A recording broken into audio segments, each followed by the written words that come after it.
Let us for a few moments think about Sri Ramakrishna. Shanti Hari Om Tat Sat.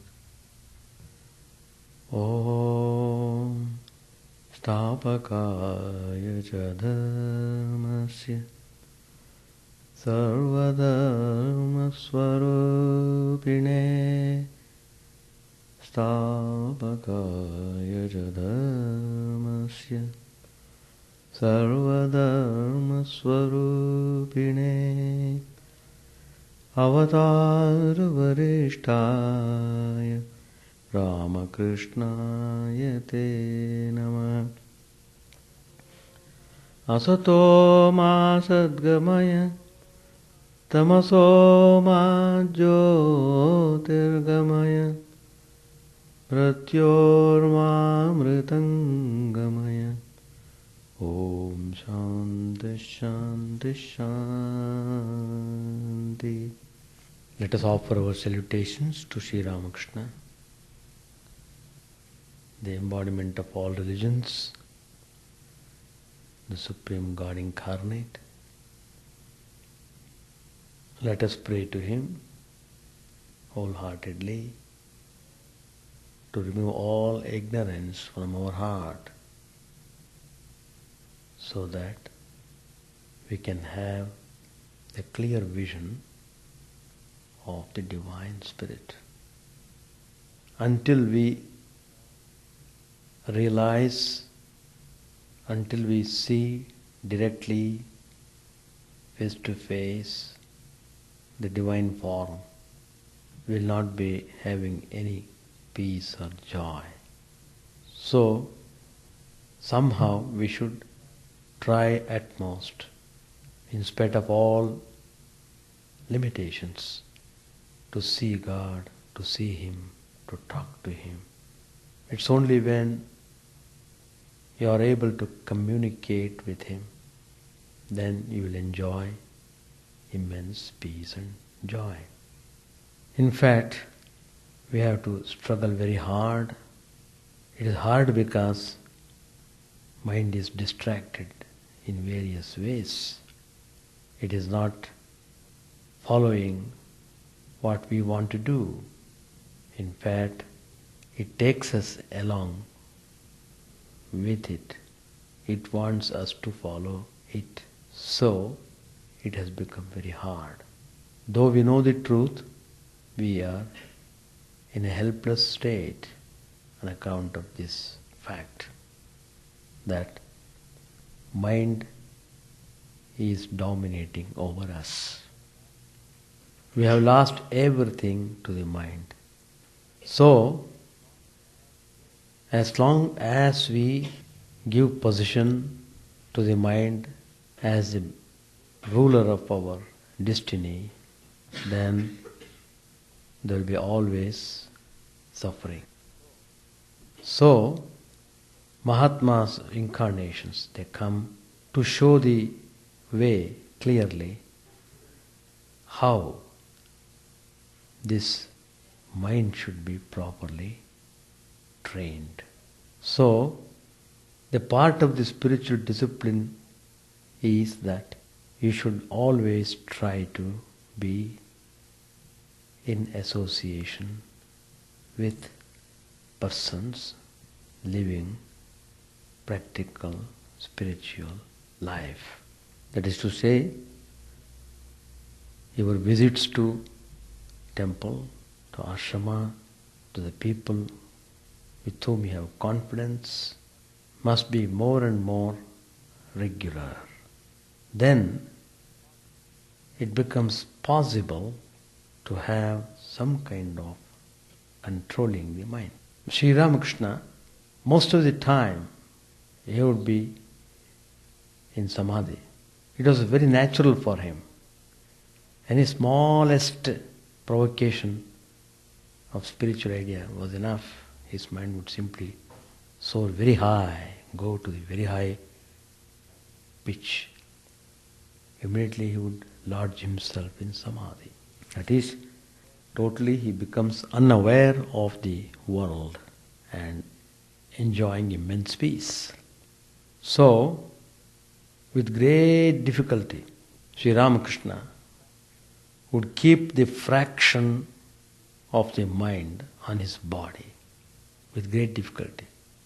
He wanted to keep the fraction of the mind on the body because he was concerned about the welfare of the devotees seeking after God, seeking after truth. So, Sri Ramakrishna was impatient now and then for his body's safety.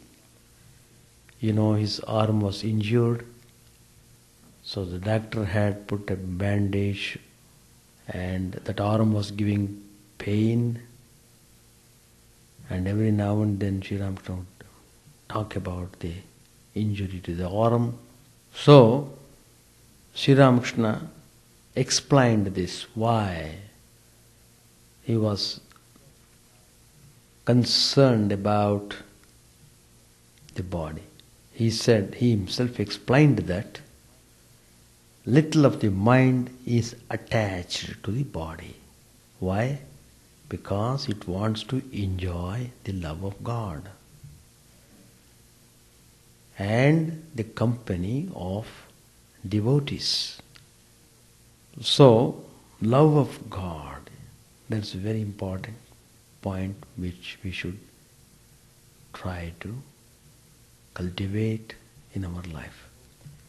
There are many things told in the Gospel.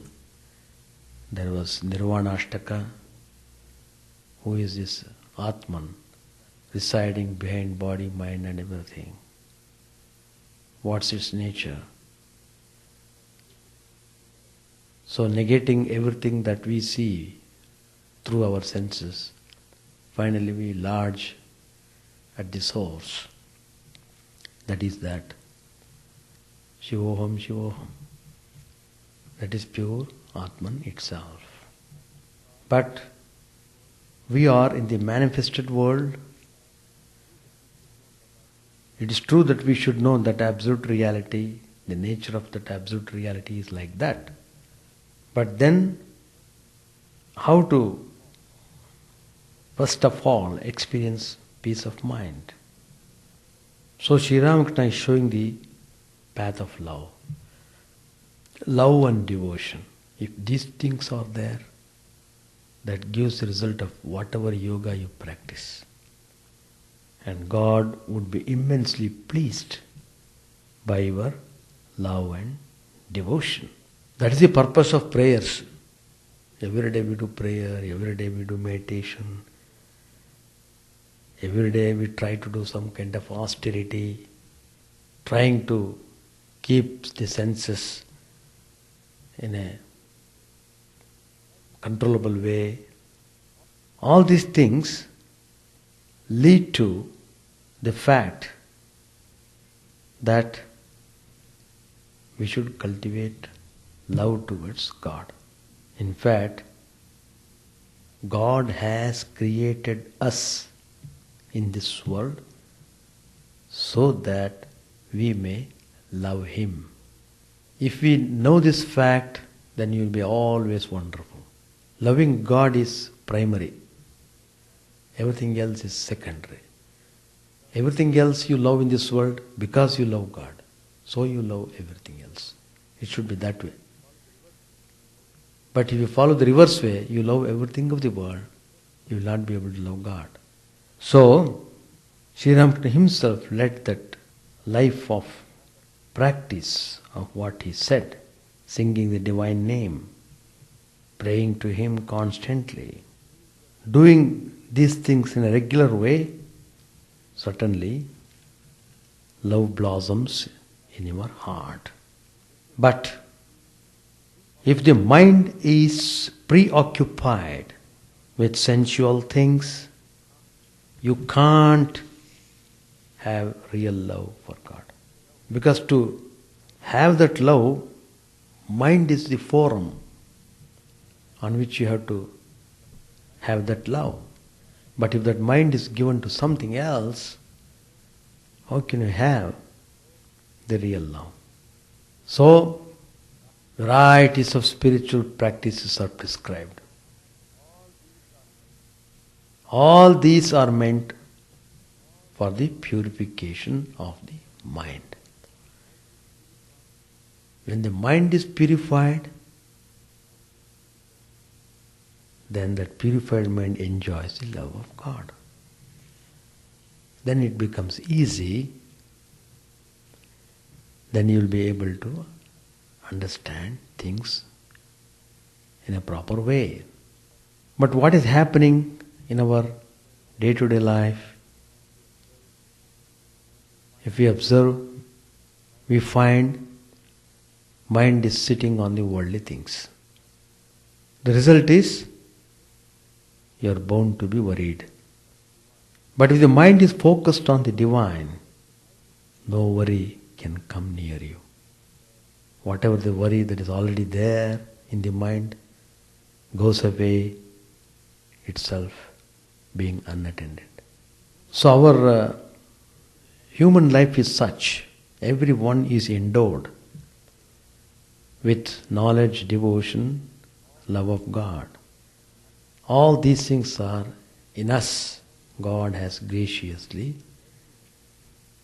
given every one of us these things. So our work should be how to bring them out. Sri Ramakrishna tells, God loves his devotees. He is thoroughly satisfied with love and devotion of the devotee. And God gives anything that the devotee asks for. So, Sri Ramakrishna said he kept part of his mind on the body so that he can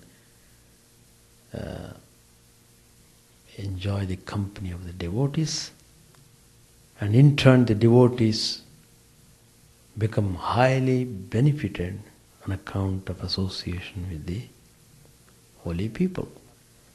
So the contact with Mahatmas will stimulate love for God. So the essence of everything is love and devotion at Lord's feet. If we but love them, we will have accomplished everything. So, because Sri Ramakrishna has said these ideas again and again to devotees who come to him. At every opportunity he tells the importance of holy company, etc. The reason is that holy company is effective because it generates love of God. Swami Chidananda ji, one of the direct disciples of Sri Ramakrishna, he was talking to the devotees. He said, look, nothing will accrue to you if you do not have right and proper attachment, affection and love for the Master, referring to Sri Ramakrishna. Love the Master. Give away to him all your heart and soul. Make him your very own. So when you are able to practice it, then you will find love rises in the heart and the heart will be filled with joy.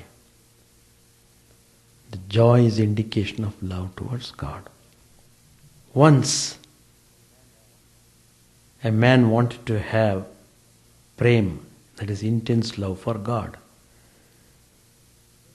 This story was told by Shivananji. Just then that man saw a vendor passing in the street with a basket on his head. He was crying, "Oh, here is prem. Who wants it? Who would buy it?" Hearing this, some children immediately came out and cried, Let us eat prem. Probably prem is also a kind of sweet. It's named after prem. Anyway, children looked with that view of eating something that is sweet. But there are elderly people also who also called out, we also need prem.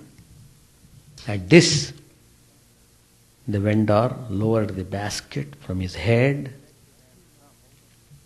and said to them, come, let me know how much prem each of you will have.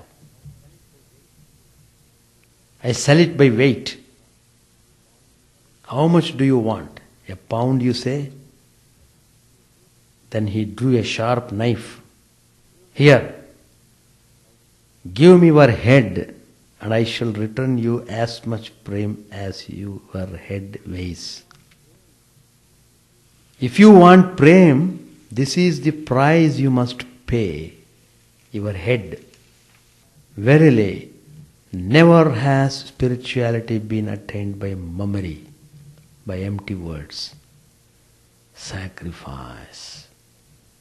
Terrible sacrifice of one's own life is the price for it. So, this story was told by Shivanandaji. How far you are able to totally dedicate yourself to Master. You must strive with all the might of your body, mind and heart to love God, to be melted into His love and to become absorbed in Him. Love confers infinite life, immortality. It is invaluable, supreme treasure. Let us steal this treasure and make ourselves wealthy. No brute force is necessary to obtain this fortune. Strength of conviction, faith, and reverence are all that are needed. Swami Chidananda once said, people ordinarily, mostly, want God to get rid of their misery, to enjoy life. Oh, why God has put me in this terrible condition.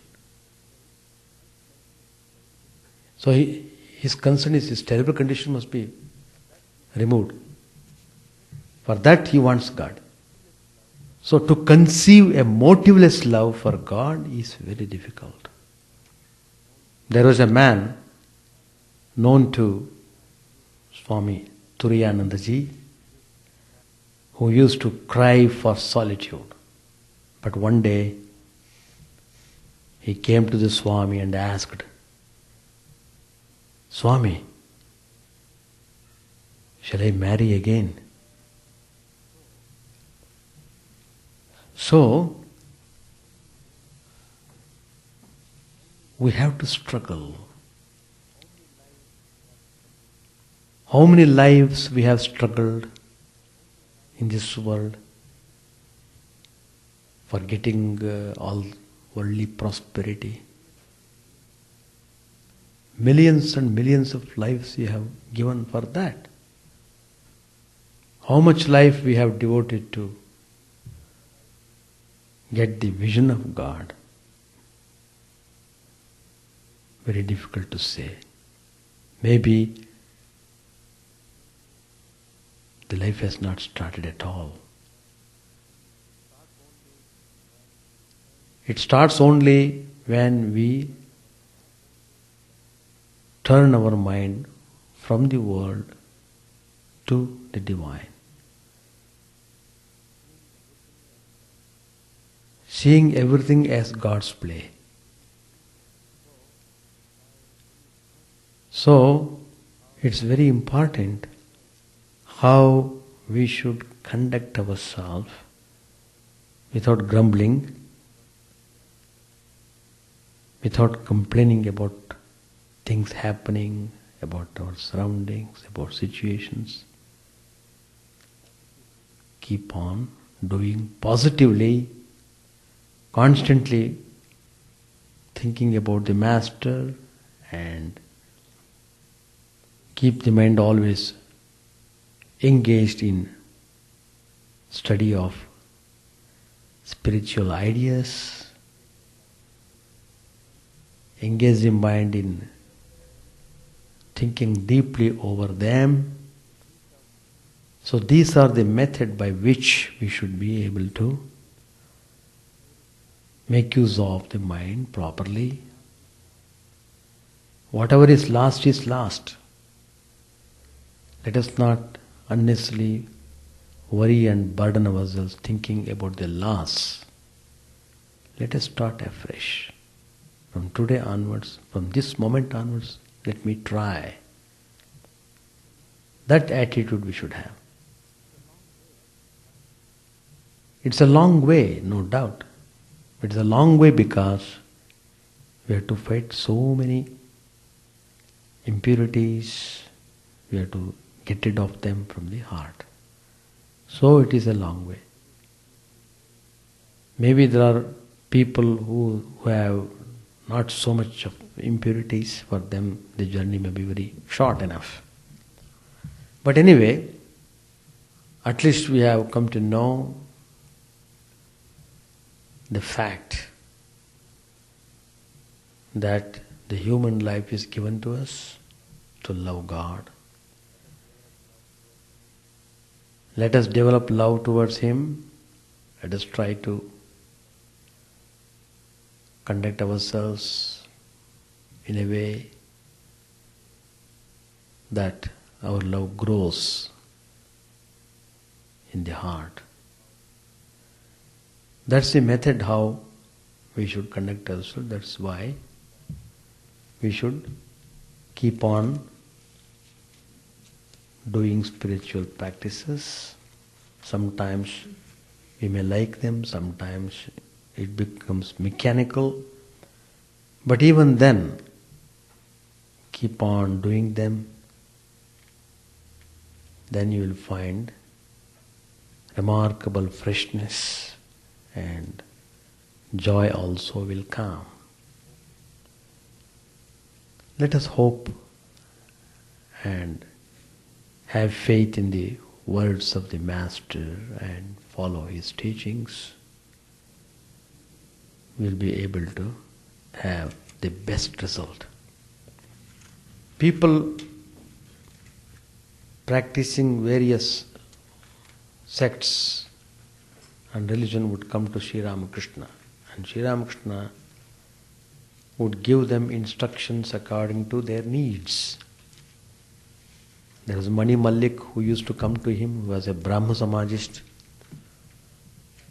So, understanding his suitability, Sri Ramakrishna would give him instructions so that he might practice spiritual life in that way. Sri Ramakrishna realized the absolute reality, so he could understand everybody and he could give prescription to everyone without any difficulty. He is called Bhavaroga Vaidya, the doctor who removes who cures all the diseases of the world, worldliness. Bhavaroga Vaidya. So, but the treatment varies from persons to persons. For some people, strong treatment is required. For some people, mild treatment. For some people, surgery.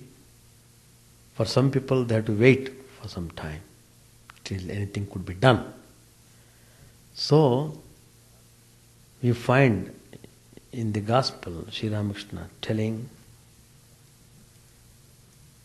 giving instructions to various types of people. But the essence he always stresses upon is that keep the mind away from the worldly attractions, temptations. If they drag you away, then you call it as temptation. If they don't drag you, if they don't bother you, then you are not to worry at all. Once you begin to feel the botheration in your mind, then you should be watchful. Oh, I should not go further. I should take proper steps.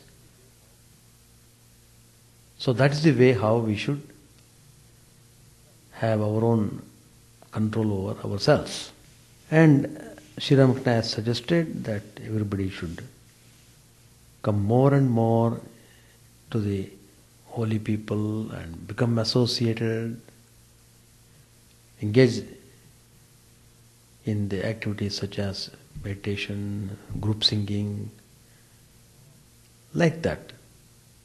They're all very helpful, very, very helpful. Not talking unnecessary worldly things. So if you try to maintain this way of life, in course of time you will be able to develop real love. Once that real love develops, then it comes like floods. Why you feel joy by seeing God? It's because of love towards Him. It is that love that gives you joy. Page number 392. Master said, Pandit Jainarayan had very liberal views. I visited him once and liked his attitude. But his sons wore high boots. He told me he intended to go to Benares and live there, and at last he carried out his intention, for later on he did live in Benares and die there. When one grows old, one should retire like Jainarayan and devote oneself to the thought of God. What do you say? Manilal said, True, sir, I don't relish the worries and troubles of the world. Master said, Gauri used to worship his wife with offerings of flowers. All women are manifestations of the Divine Mother. To Manilal he said, Please tell them that little story of yours. Manilal said smilingly, Once several men were crossing the Ganges in a boat. One of them, a Pandit, was making a great display of his erudition, saying that he had studied various books, the Vedas, the Vedanta, and the 6 systems of philosophy. He asked a fellow passenger, Do you know the Vedanta? No, revered sir. The Sankhya and the Patanjala? No, revered sir. Have you read no philosophy whatsoever? No, revered sir. The Pandit was talking in this vain way, and the passengers sitting in silence, when a great storm arose and the boat was about to sink. The passengers said to the Pandit, Sir, can you swim? No, replied the Pandit. The passengers said, I don't know the Sankhya or the Patanjala, but I can swim. Master smiling, What will a man gain by knowing many scriptures? The one thing needful is to know how to cross the river of the world. God alone is real and all else illusory. While Arjuna was aiming his arrow at the eye of the bird, Drona asked him, What do you see? Do you see these kings? No, sir. Do you see me? No. The tree? No. The bird on the tree? No. What do you see then?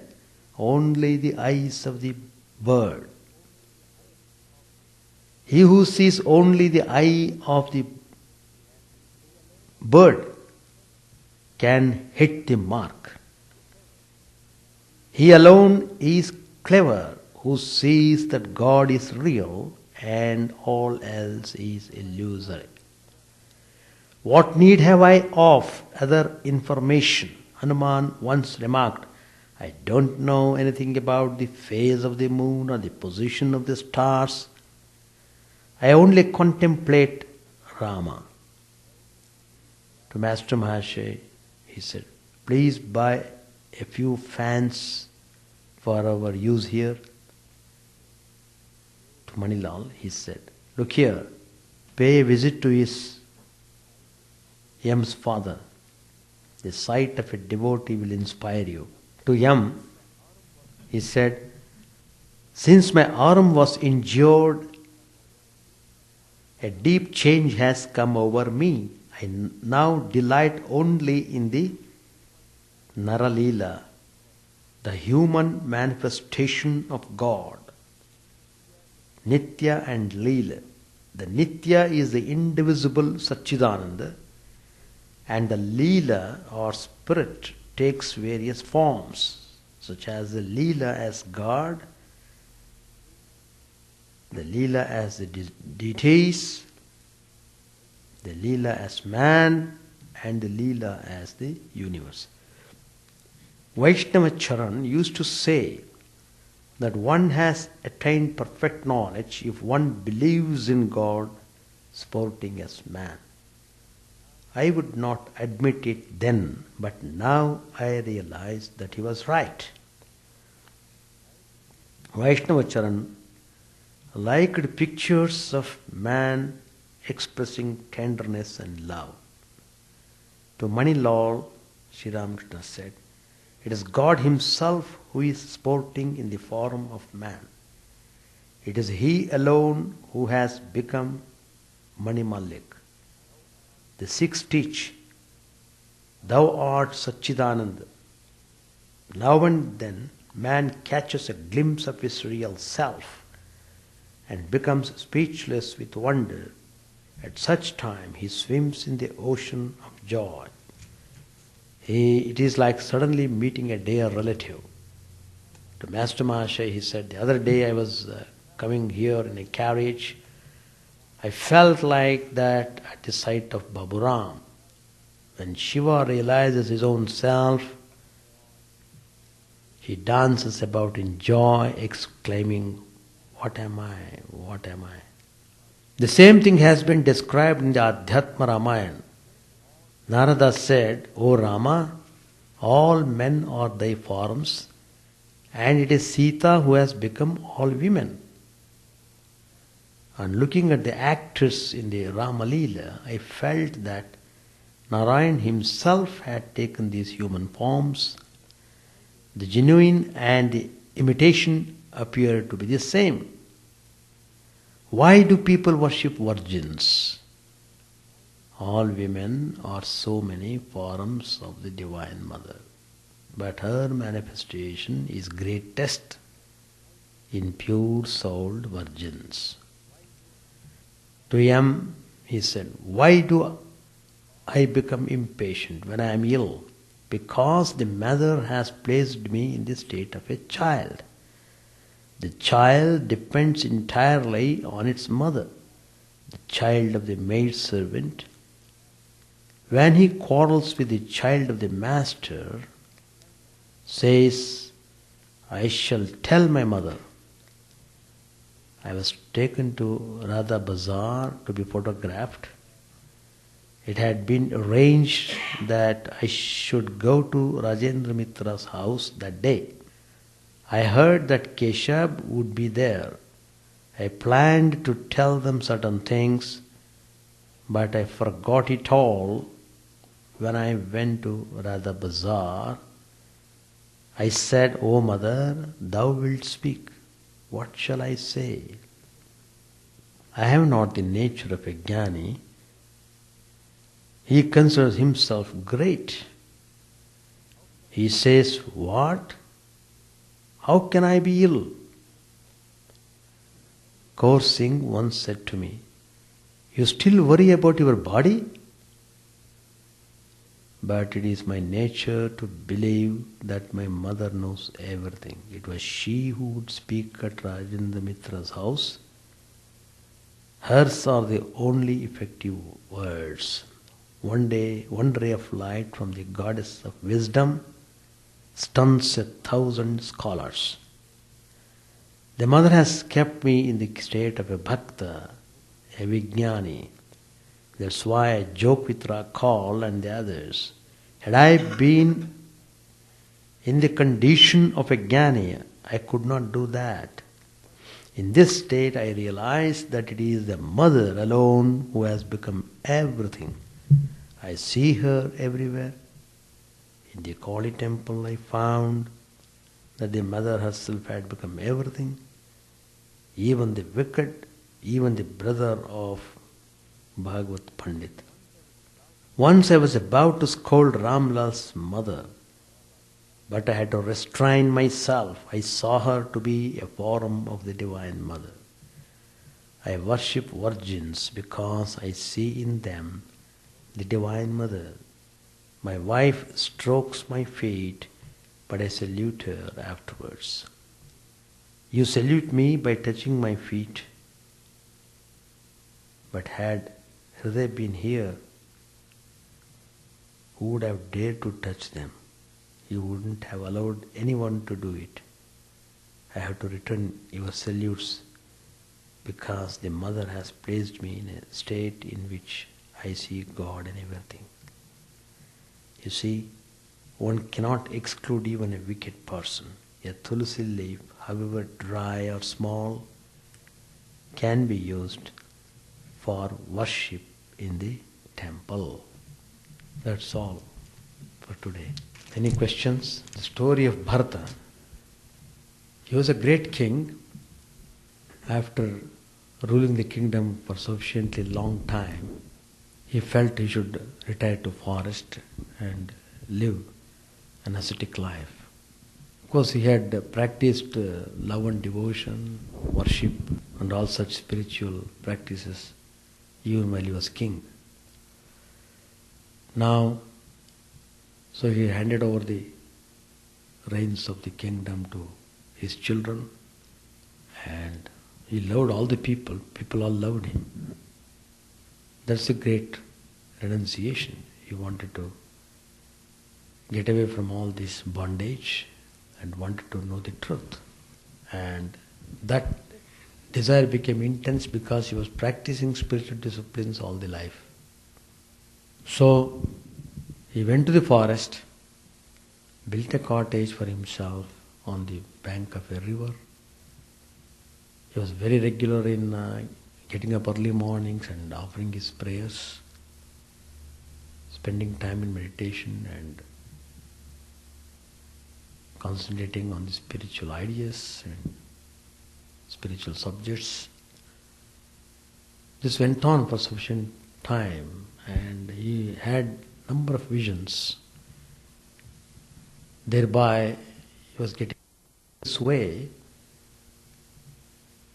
He was in a high state of mind. Once it so happened, he was going to bath in the river, to take bath in the river. So he found a small deer, child deer was just floating in the river alive, because the mother deer gave birth to it and it was trying to jump across the river. In that fear, it gave birth to this child and it passed away. The mother passed away. So the child was just floating. It was about to sink down. Bharat saw that and he was moved by that. What? Who is there to look after this baby deer? It will die in a moment if I don't lift up.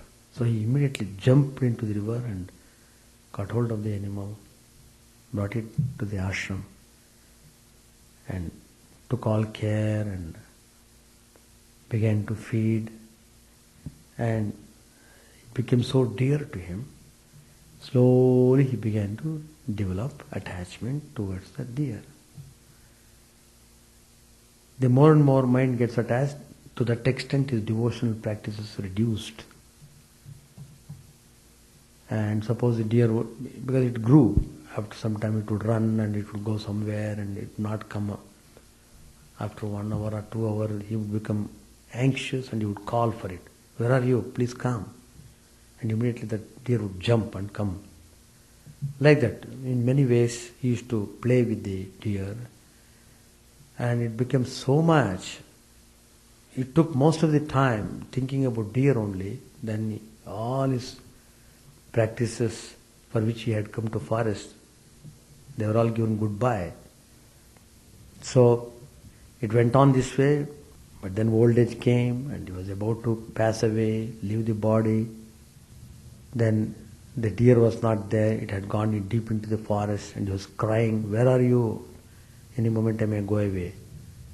Where are you? Where are you? That's just then the deer came and he looked into the deer also looked into his eyes, exchanging affection, every tenderness, and the deer probably sensed it was so sad that probably the master would pass away. So thinking deeply over the deer, he passed away. So the result was, because that desire was uppermost in his mind and he was all the time he was occupied with the thought of the deer, again he was born as a deer himself. He himself was born as a deer in the next life. But because he had done a lot of spiritual disciplines in his previous life, he got one advantage of that. The advantage is he got the memory of the past life. Why he became deer in this life? Because of his attachment to the deer which he brought from the river. So then he realized this mistake. I should not have be attached that way. It's all that I could have saved it and leave it in the forest. It would go by itself. Why should I possess it? Because he possessed it, so he developed a kind of attachment. Possessing. And so he was to be careful. He wants to be careful at least now. So he spent his most of the time in the vicinity of the ascetics, where they would discuss spiritual matters. He would not go anywhere else, though he was in a deer body. Afterwards, the day came, he left the deer body, but again he was born as a human being in the next life. So in that life, he was completely illumined person. Because he had got maturity, he practiced it, immediately got illumination. His name is Jadabharat. So he became inert from the external, from the point of view of the people. He was looking very dull.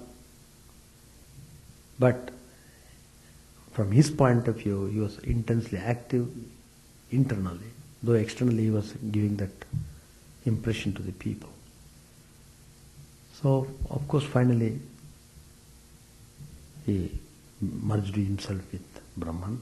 That's the story I told.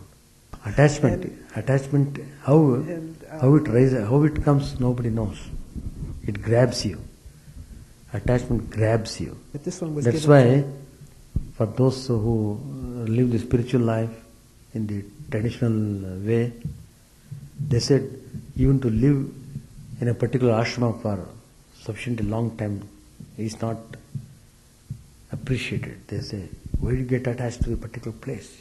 Change. Go to some other place. The idea is you should not got stuck up. That's okay. Any more? No more? All right, we shall conclude. Chant the name of the Lord and His glory unceasingly, that the mirror of the heart may be wiped clean and quenched that mighty forest fire, worldly lust, raging furiously within. O name, stream down in moonlight on the lotus heart, opening its cup to knowledge of thyself. O self, drowned deep in the waves of his bliss, tasting his nectar at every step, bathing in his name, that bath for weary souls. Various are thy names, O Lord, in each and every name thy power resides. No times are set, no rites are needful for chanting of thy name. So vast is thy mercy, how huge then is my wretchedness, who find in this empty life and heart no devotion to thy name. O my mind, be humbler than a blade of grass, be patient and forbearing like a tree, take no honor to thyself, give honor to all, chant unceasingly the name of the Lord. O Lord and soul of the universe, mine is no prayer for wealth or retinue, the playthings of lust or the toys of fame. As many times as I may be reborn, grant me, O Lord, a steadfast love for thee. A drowning man in this world's fearful ocean is thy servant, O sweet one. In thy mercy, consider him as dust beneath thy feet. Oh, how I long for the day when instant separation from thee, O Lord, will be as 1,000 years, when my heart burns with its desire, and the world without thee is a heartless void. Prostrate at thy feet let me be in unwavering devotion, not imploring the embrace of thine arms, nor bewailing the withdrawal of thy presence, though it tears my soul asunder. O thou who stealest the hearts of thy devotees, do with me what thou wilt, for thou art my heart's beloved, thou and thou alone. O Lord, lead us from the unreal to the real, lead us from darkness to light, and lead us from death to immortality. May all be free from dangers, may all realize what is good, may all be actuated by noble thoughts, may all rejoice everywhere. May all be happy, may all be free from disease, may all realize what is good, may none be subject to misery. May the wicked become virtuous, may the virtuous attain tranquility, may the tranquil be free from bonds, may the freed make others free. May good be at all people, may the sovereign righteously rule the earth, may all beings ever attain what is good, may the worlds be prosperous and happy. May the clouds pour rain in time, may the earth be blessed with crops, may all countries be freed from calamity, may holy men live without fear. May the Lord, the destroyer of sins, the presiding deity of all sacred works, be satisfied. For he being pleased, the whole universe becomes pleased, he being satisfied, the whole universe feels satisfied.